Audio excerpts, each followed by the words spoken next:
하나님 말씀 고린도 후서입니다. 오늘부터 고린도 후서 강해를 시작합니다. 신약 고린도 후서 1장 1절부터 11절까지의 말씀입니다.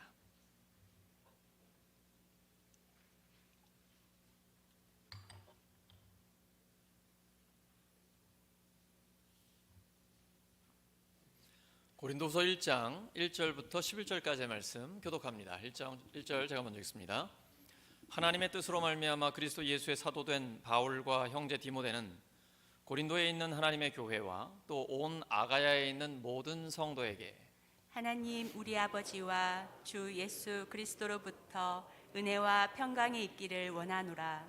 찬송하리로다. 그는 우리 주 예수 그리스도의 하나님이시요 자비의 아버지시요 모든 위로의 하나님이시며 우리의 모든 환난 중에서 우리를 위로하사 우리로 하여금 하나님께 받는 위로로서 모든 환난 중에 있는 자들을 능히 위로하게 하시는 이시로다. 그리스도의 고난이 우리에게 넘친 것 같이 우리가 받는 위로도 그리스도로 말미암아 넘치는도다. 우리가 환난 당하는 것도 너희가 위로와 구원을 받게 하려는 것이요 우리가 위로를 받는 것도 너희가 위로를 받게 하려 하는 것이니 이 위로가 너희 속에 역사하여 우리가 받는 것 같은 고난을 너희도 견디게 하느니라. 너희를 위한 우리의 소망이 견고함은 너희가 고난에 참여하는 자가 된 것 같이 위로에도 그러할 줄을 알미라.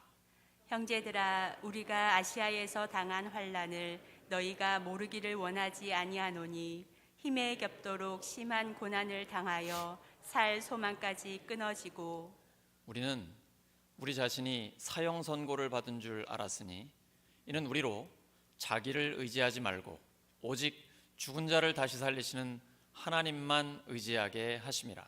그가 이같이 큰 사망에서 우리를 건지셨고 또 건지실 것이며 이후에도 건지시기를 그에게 바라노라. 함께 읽습니다. 너희도 우리를 위하여 간구함으로 도우라. 이는 우리가 많은 사람의 기도로 얻은 은사로 말미암아 많은 사람이 우리를 위하여 감사하게 하려 함이라. 아멘. 고린도서 첫 번째 시간 위로의 통로라는 제목으로 하나님의 말씀 전하겠습니다. 오늘 본문 읽어보시니까 위로라는 단어가 굉장히 많이 나오죠. 거의 막 강박에 가까울 정도로 위로를 주신다라는 말씀입니다. 진정한 위로는 위로부터 옵니다.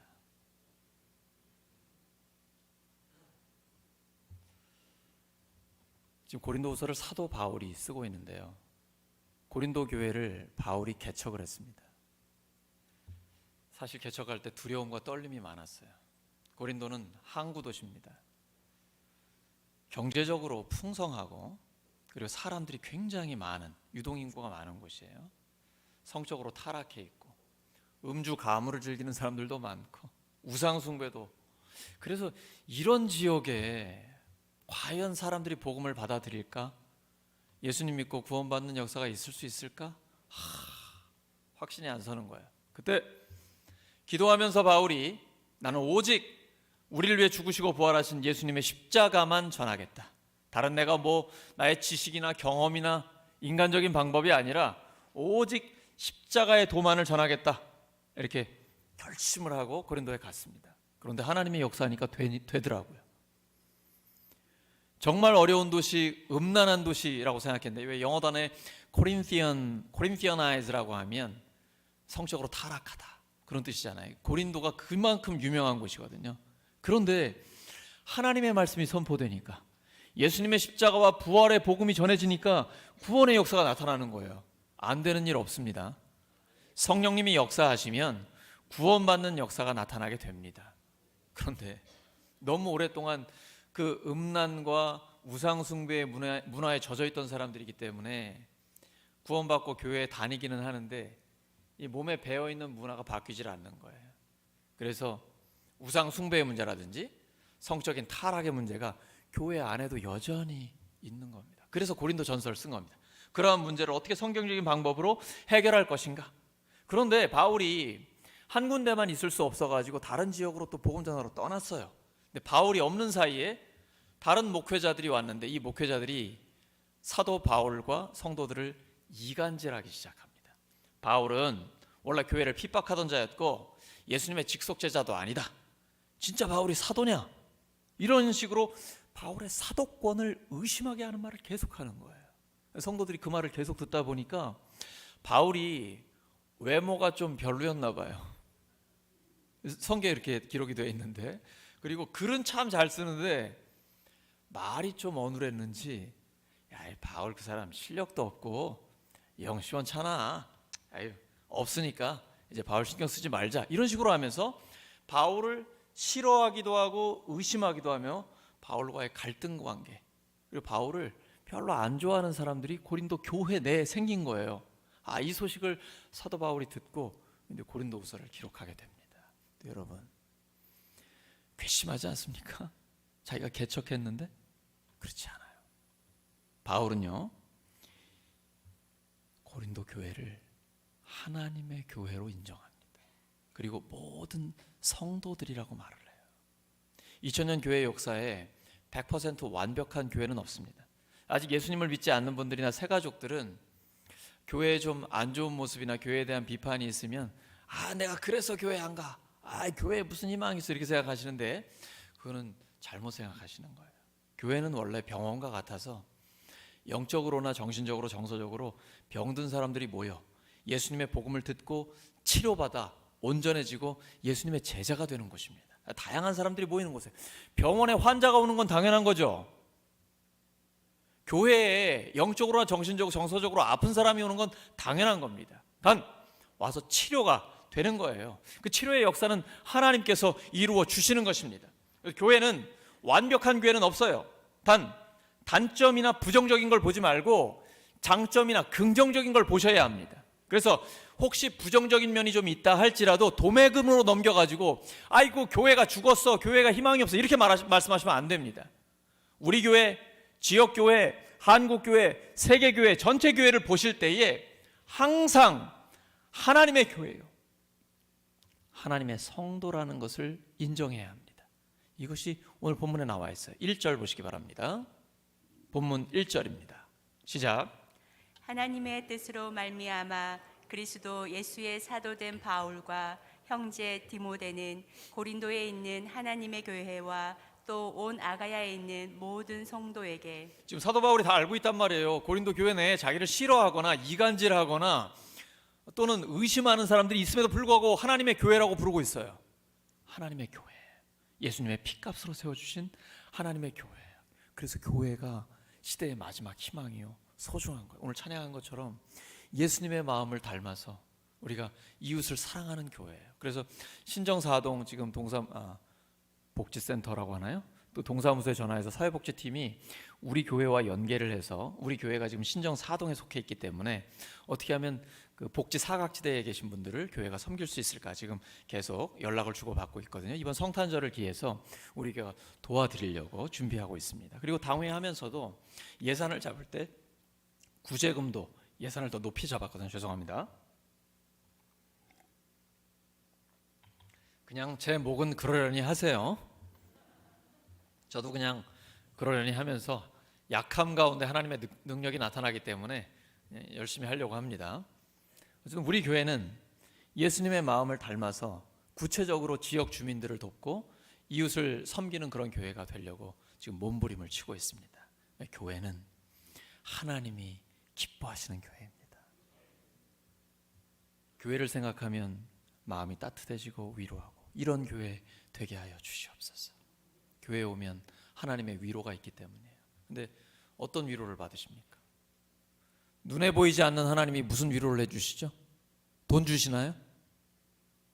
아니면 사람 때문에 괴로우면 그 사람 안 보게 해주시나요? 하나님께 어떤 위로를 받고 계십니까? 어떤 기대를 갖고 계십니까? 정말 하나님이 우리를 위로하실 수 있나요? 사도 바울은요, 예수님 믿고 복음 전하다가 죽을 고비를 굉장히 많이 넘깁니다. 그래서 오늘 보시면 살 소망이 다 끊어졌다, 사형 선고 받은 줄 알았다. 왜 우리 군대에 있을 때도 그렇고 뭐 교통사고 당할 때나 이번에 죽겠다, 죽을 고비를 넘기는 경우가 종종 있으시죠. 사도 바울은 복음 전하다가 돌에 맞아 죽을 뻔하기도 하고요. 40대 때리면 죽을까 봐 한 대 덜 때리는 매를 3번이나 맞았어요. 배 타고 가면 파선해가지고 물에 빠져 죽을 것 같고, 강도를 맞고. 복음 전하고 사는데 하나님 영광 위해 살려고 몸부림치는데 왜 이래야 돼요?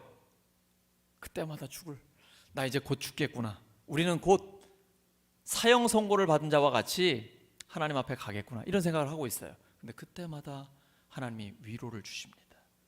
하나님의 말씀을 주세요. 바울아, 내가 너와 함께한다. 그리고 너와 함께 배를 탄 자들 단 한 명도 내가 머리카락 하나도 상하지 않게 해주겠다. 말씀대로 될까요? 말씀대로 됐잖아요. 우리 사도행전 보면서 확인했지 않습니까? 나는 하나님이 나에게 주신 그 말씀대로 이루실 줄로 믿는다, 확신한다. 말씀대로 믿었더니 그 말씀이 실제로 이루어졌습니다. 사도 바울은 수많은 고통과 감옥에 갇히는 것, 고난, 죽음의 위협, 곧 나는 죽을 것 같은, 오늘 밤에 나는 죽을 것 같은 그 고통 가운데 있으면서도 그는 희망의 끈을 놓지 않았습니다. 왜냐하면 하나님의 말씀이 끊임없이 위로해 주셨기 때문이에요. 그리고 그 말씀대로 실제로 이루어 주셨기 때문입니다. 이게 반복되면요, 확신이 점점 더 커집니다. 과거에 고통 가운데 위로해 주신 하나님이 지금도 역사하고 계시고 미래에도 하나님께서 나를 건져내 주실 것이다, 믿음이 생겨요. 그리고 소망을 갖게 됩니다. 그리고 그 확신을 가지고 다른 사람도 위로하게 됩니다. 사도 바울이 지금 고린도 교회의 성도들이 고난받고 있는 걸 알고 있거든요. 초대교회 성도들은 예수 믿는다는 이유 하나 때문에 고통을 당했습니다. 그런데 여러분 걱정하지 마세요. 저도 동일한 고난을 당하고 있습니다. 여러분 보실 때 제가 여러분보다 더하면 더했지 덜하진 않지 않습니까? 근데 하나님께서 이런 가운데서 위로를 주시고 계속해서 영혼들을 구원하여 주시고 교회에 부흥을 주시며 하나님의 역사를 주셨습니다. 그러니 여러분도 힘내십시오. 저를 보면서 위로를 받으시기 바랍니다. 그리고 그 고난을 견뎌내시기를 바랍니다. 이렇게 간구하고 있는 겁니다. 여러분, 제가 윗도리 좀 벗어도 될까요? 여러분 따뜻하게 해드리느라고 너무 이렇게 덥게 해놨습니다. 자, 여러분, 하나님께서 하나님의 말씀으로 우리에게 위로를 주시는 거예요. 그 말씀에 집중하셔야 됩니다. 천지는 없어지겠으나 내 말은 없어지지 않는다고 말씀하셨습니다. 하나님이 볼지어다 내가 세상 끝날까지 너희와 항상 함께 있으리라 말씀하여 주셨어요. 이 말씀하시면 말씀대로 그대로 됩니다. 내가 잘 될 때만 함께 하시는 게 아니에요. 오히려 안 될 때 우리와 더 깊이 함께 하십니다. 그리고 내가 안 될 때, 힘들 때는 뭘 구해야 될지도 몰라요. 어떤 기도를 해야 될지도 몰라요. 근데 하나님은 이미 알고 계세요. 구하기 전에 알고 계십니다. 그래서 하나님께서 우리 앞에서 헤쳐나가 주세요. 문제들을 해결해 주십니다. 이 하나님의 말씀이 우리 모두에게 위로가 되기를 예수 그리스도의 이름으로 축원합니다. 사도 바울에게 위로를 주셨고 그 바울에게 역사하셨으며 고린도 교회를 변화시켜 주신 것처럼 하나님의 말씀이 우리의 삶도 변화시킬 줄로 믿습니다. 오늘 하나님의 말씀을 듣는 우리 모두에게 놀라운 하나님의 역사가 일어나기를 예수 그리스도의 이름으로 축원합니다. 하나님의 위로를 이렇게 받으면 우리 또한 하나님의 위로의 통로로 쓰임받게 됩니다. 왜냐하면 우리가 경험했기 때문에 하나님의 말씀에 대한 확신이 있습니다. 그래서 여러분도 하나님의 말씀을 믿고 나아가면 하나님께서 여러분을 위로해 주실 것입니다. 여러분도 낙심하거나 좌절하거나 포기하지 마세요. 우리가 선을 행하되 낙심하지 말지니 포기하지 않으면 때가 이름에 거두리라. 우리만 포기하지 않으면 됩니다. 우리만 내려놓지 않으면 됩니다. 하나님이 우리를 붙들고 가십니다. 염려하지 마세요. 하나님은요, 우리의 모든 삶을 책임지시기로 약속하여 주셨습니다. 예수님이 이 땅에 오셨을 때 요한복음 10장 10절에 인자가 온 것, 예수님이 오신 것은 양으로 생명을 얻되 더욱 풍성히 얻게 하려 함이라 말씀하여 주셨습니다. 도적이 온 것은 도적질하러 오는 것입니다. 영적으로 도둑질하러 오는 거예요. 그래서 사이비 이단들은 다양한 속임수로, 그리고 소위 성경을 가지고 자기 마음대로 해석해가지고 많은 성도들을 유혹하고 있습니다.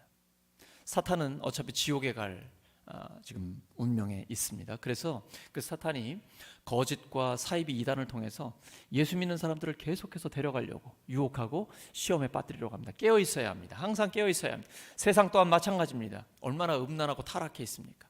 우리가 눈으로 보는 것, 귀로 듣는 것 조심해야 됩니다. 미디어 보는 것 굉장히 조심해야 돼요. 왜냐하면 미디어를 통해서, 유튜브를 통해서 계속 좋아요, 구독 하려면 어떻게 됩니까?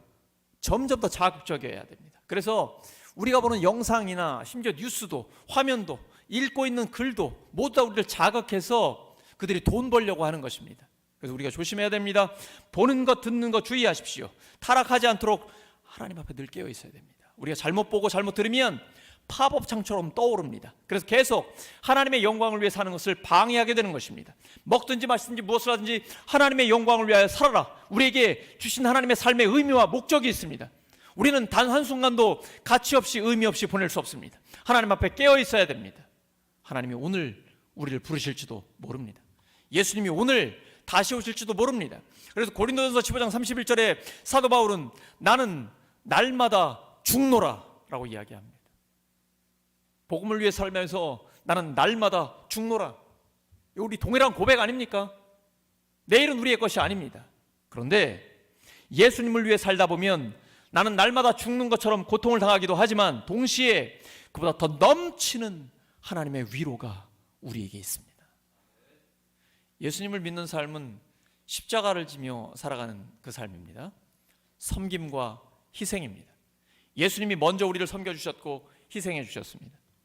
하나님이 사람 되어 오셔서 그러지 않으셔도 되는데 우리를 구원하기 위해 죄 없으신 하나님이 이 땅에 오셔서 우리 대신 그 죄를 지시고 십자가에서 죽어주셨습니다. 우리를 죄로부터 해방하셔서 하나님의 자녀로 가장 의미 있는 삶, 하나님의 목적이 이끄는 삶을 살기 위해서입니다. 그 예수님의 제자로 산다는 것은 좁은 길입니다. 하지만 생명의 길입니다. 고난의 길입니다. 그러나 영광의 길입니다. 예수님 믿고 살아가려면 참아야 됩니다. 성질대로 살면 안 됩니다. 그리고 내 것을 내어놓는 시간과 물질과 나의 삶을 다른 사람을 살리기 위해 VIP들을 구원하기 위해서 내어놓아야 합니다.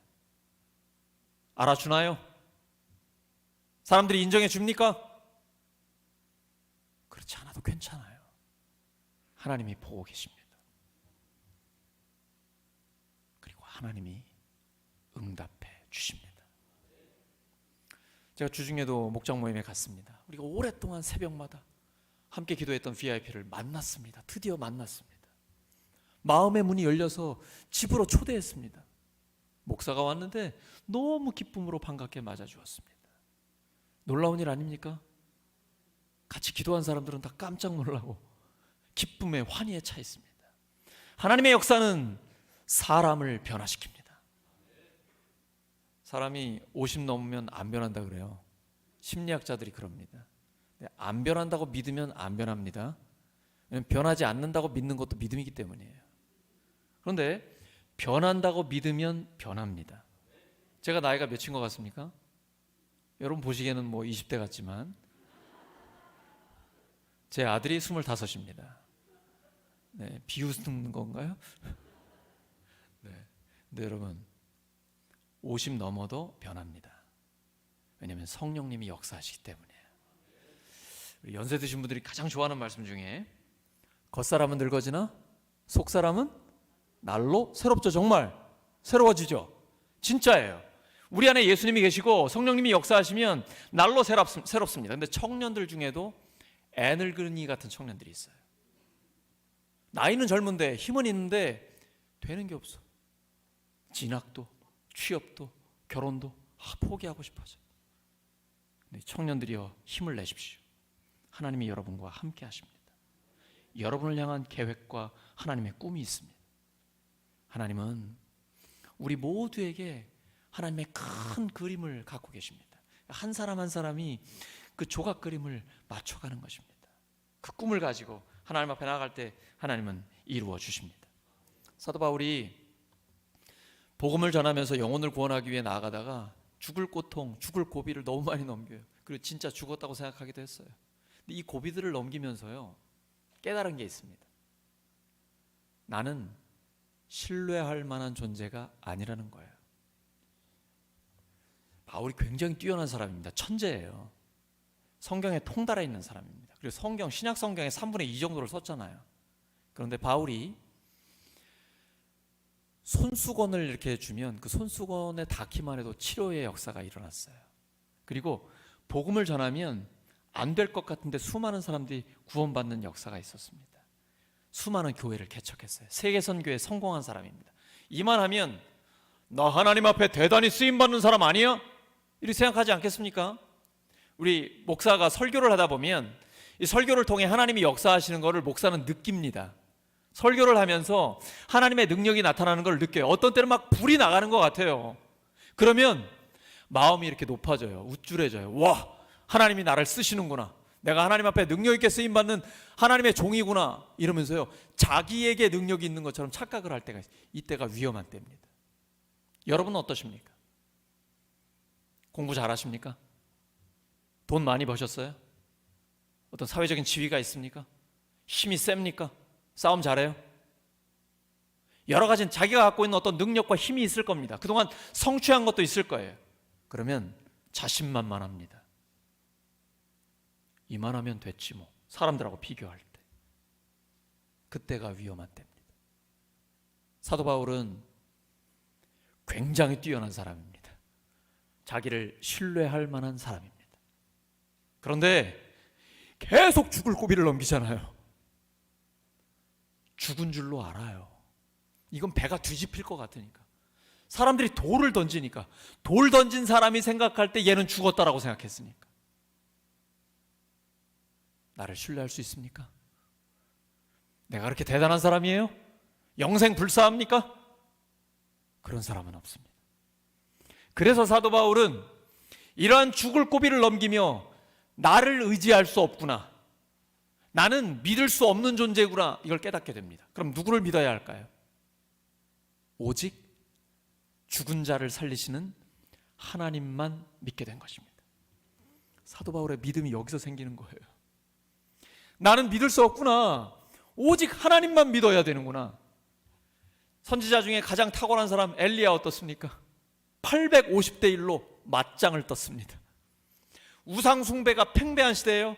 3년 반 동안 가뭄이 있었습니다. 근데 우상 숭배의 그 제사장 지도자들과 850대 1로 대결을 펼칩니다. 나의 제단에는 물을 뿌려라. 가뭄이 그렇게 오래됐는데 그래도 하나님이 하늘에서 불을 내려서 내 제단을 태워버리실 것이다. 이러한 믿음이 강력한 사람이었습니다. 그리고 그 믿음대로 하나님이 이루어 주셨습니다. 근데 바로 그 다음 왕비 이세벨이 네가 나의 제사장들을 죽였어? 너는 이제 죽었다라고 정치적인 위협을 합니다. 이 정치적인 위협이 큰 고통으로 다가오면서 그는 낙심하고 좌절합니다. 이제 죽었구나 하면서 도망칩니다. 로뎀나무 아래에 가서 하나님, 이제 저만 남았습니다. 이 온 세상에 저밖에 없습니다. 죽을 것 같습니다. 진짜 죽고 싶은 마음이 들어오는 거예요. 바로 어제, 바로 조금 전에 850대 1로 승리를 하는 믿음의 강력한 사람인데 이제는 죽고 싶은 거예요. 죽을 것 같은 거예요. 이게 우리의 실존입니다. 그때 하나님 말씀하세요. 세미한 음성으로 들려주세요. 네가 다음 세대들을 세워라. 이때 엘리야가 하나님의 세미한 음성을 듣고 위로를 받고요, 다음 세대의 왕들과 자기를 이을 엘리사 선지자를 세우게 됩니다. 이것이 하나님의 위로의 능력이에요. 하나님의 세미한 음성의 그 능력이에요. 오늘 주의 음성을 들으시기 바랍니다. 나의 능력은 약한 데서 완전해진다. 우리에게 힘이 없습니다. 세상적인 힘을 의지하지 마십시오. 사람들과 비교하지 마십시오. 하나님이 지금 나를 부르시면 털어버리고 가야 합니다. 예수님이 오늘 다시 오실 수도 있습니다. 이것이 우리의 실존입니다. 오늘 본문의 9절입니다. 본문 9절 시작. 우리는 우리 자신이 사형 선고를 받은 줄 알았으니 이는 우리로 자기를 의지하지 말고 오직 죽은 자를 다시 살리시는 하나님만 의지하게 하심이라. 이거예요. 하나님께서 우리가 시험 당하는 걸 허락하십니다. 시험 당할 즈음에 또한 피할 길을 내십니다. 그리고 그 시험 가운데 하나님이 위로를 주세요. 왜냐? 너 자신을 의지하지 마라. 죽은 자를 다시 살리시는 하나님만 의지하라. 이게 믿음이죠. 이게 진정한 믿음입니다. 그래서 고통을 당할 때에 이제는요, 낙심하거나 절망하지 않습니다. 고통당할 때 오히려 희망을 갖습니다. 이번에는 하나님이 어떤 위로를 주실까? 이번에는 하나님이 어떤 말씀을 주실까? 과거에도 나를 위로하시고 건져주셨고 지금도 하나님이 역사하고 계시며 앞으로도 건져주실 것이기 때문에 희망을 갖는 거예요. 그래서 고통은 절망이 아니라 희망입니다. 옆 사람 축복해 주시기 바랍니다. 고통은 절망이 아니라 희망입니다.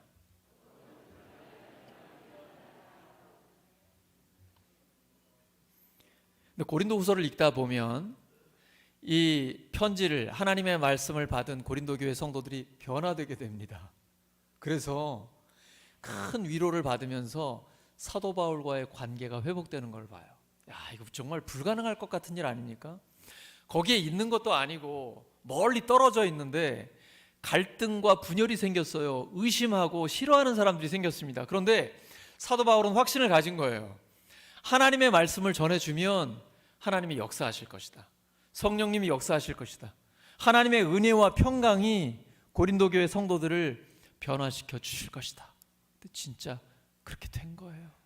그래서 사도 바울이 너무 감사해요. 나는 소망이 넘칩니다. 위로의 하나님. 그 하나님의 위로가 여러분에게 충만하기를 바랍니다. 그리고 여러분 고난당하고 있는데 여러분 힘드시죠? 하지만 저를 보세요. 제가 하나님의 위로를 통해 이 고난을 이겨낸 것처럼 여러분도 그 고난을 견디며 하나님의 위로를 바라보시기 바랍니다. 이런 마음을 주는 거예요. 그러면 어떻게 하면 그 위로받은 우리가 주변에 있는 사람들을 위로할 수 있을까요? 무엇으로 위로해 줄래요? 가장 큰 것은 기도입니다. 아유, 무슨 기도가 무슨 힘이 있겠어. 그냥 뭐 말로만 하면서 자기 스스로 위안하는 거겠지. 새 가족들은 그렇게 생각하실지 모르겠어요. 근데 성경은 법칙이 있습니다. 기도하면 하나님이 역사하십니다. 요한복음 15장 7절이죠. 너희가 내 안에 거하고 내 말이 너희 안에 거하면 무엇이든지 원하는 대로 구하라. 그리하면 이루리라. 하나님의 뜻대로 기도하면 하나님이 역사하십니다. 하나님의 뜻인데도 기도해야 돼요. 그래야 하나님이 역사하십니다. 사도 바울 같은 사람이 무슨 기도가 필요하겠어요? 얼마나 뛰어난 사람인데. 근데 성도들에게 기도를 부탁합니다. 지금까지 여러분이 저를 위해 기도해 주셨기 때문에 하나님이 그 고난 가운데서 은총을 주셨습니다. 이제도 여러분 기도해 주세요. 그래서 우리가 함께 이 고난을 이겨냅시다.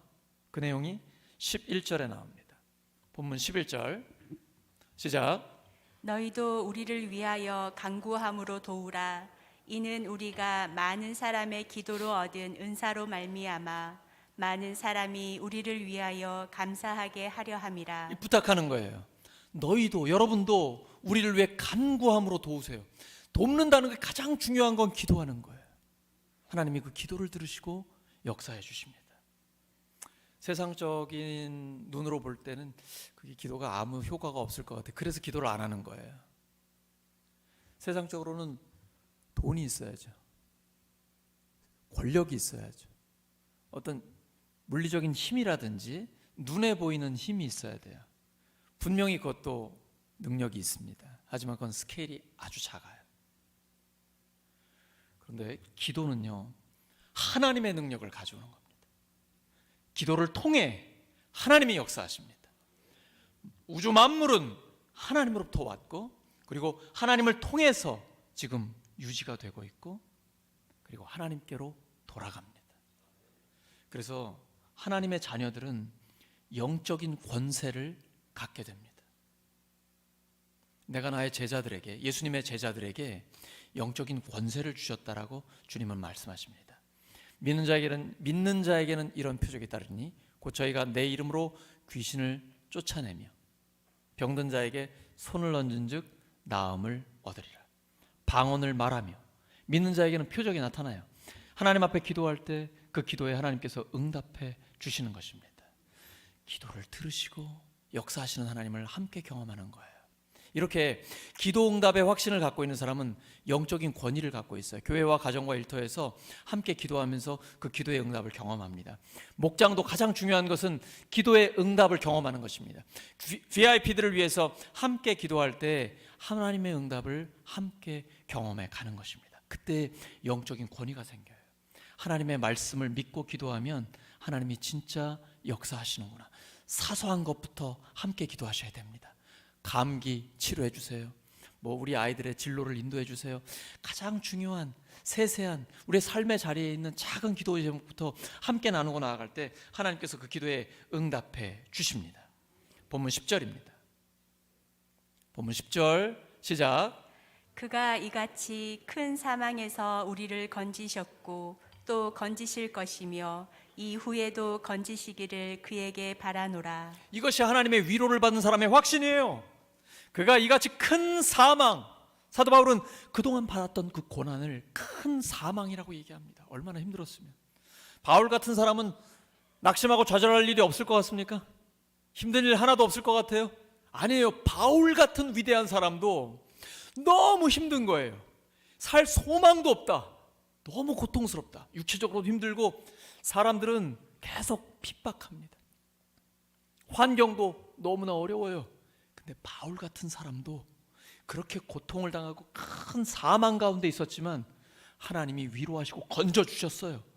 그 하나님이 지금도 역사하고 계세요. 앞으로도 건져주실 거예요. 이런 소망을 가지고 나아가는 것입니다. 오늘 말씀 정리합니다. 하나님은 모든 위로의 하나님이십니다. 하나님의 위로를 받은 우리는 온갖 고통을 받고 있는 사람들을 위로할 수 있습니다. 먼저 하나님의 위로를 받으시기 바랍니다. 하나님의 위로를 충만히 받을 때 나를 통해 많은 사람들이 위로를 받게 되는 것입니다. 사도 바울은 사형 선고를 받았다는 생각이 들자 자기 자신을 믿지 않고 죽은 자를 다시 살리시는 하나님을 믿게 됐습니다.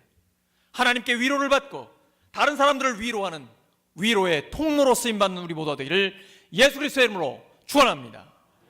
함께 기도합니다. 아버지 하나님, 말씀으로 위로하여 주시니 감사합니다. 하나님의 말씀이 삶의 실제로 이루어지게 하여 주시옵소서. 저희들 자신을 믿지 않고 오직 하나님을 신뢰합니다. 하나님께 위로를 받고 다른 사람을 위로하는 위로의 통로로 쓰임받게 해 주시옵소서. 예수 그리스도의 이름으로 기도드립니다.